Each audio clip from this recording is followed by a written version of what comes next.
At what point in conflict resolution do you invite third parties? Now, we need to know what we consider third parties.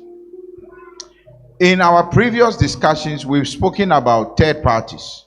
And next week, we are going to have a discussion on how to handle offenses in marriage and how to deal with third parties.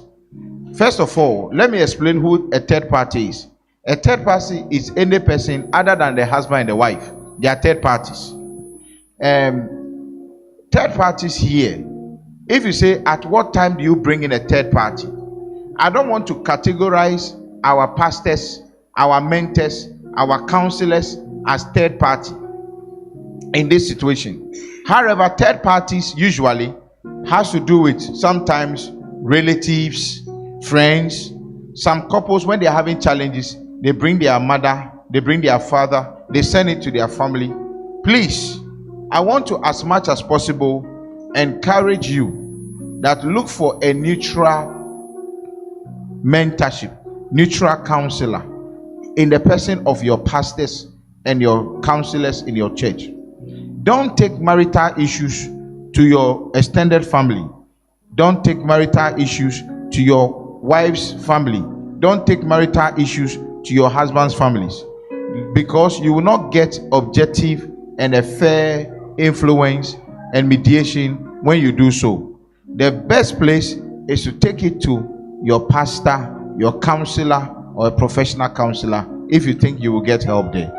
At what time do you bring these professional counselors or your pastors or your mentors in? As for third parties, extended family, relatives, as much as possible, don't go there. Next week, when you log on to the discussion, you will know why we don't do that when it comes to family members.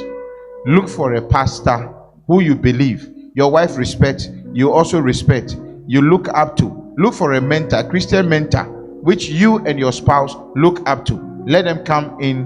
When you've realized that all attempt to resolve the matter between the two of you is not working, is failing. And even Jesus recommended third parties in resolving issue. In the book of Matthew chapter 18, Jesus said, when you have an issue with a brother, go and talk it over with a brother. If your brother understands, you will win your brother over. If it fails, call for the elders of the church or the elder of the church. Let the elder of the church come and mediate between the matter. If you succeed there, that's the end. But if you don't succeed, now tell it to the church. So Jesus demonstrated through this passage hierarchy of resolving conflict. First of all, it should be between the two of you. So husband and wife, the couple sit down. Let's resolve this matter between the two of us. We are not breaking through. He said, send for the elders in the church.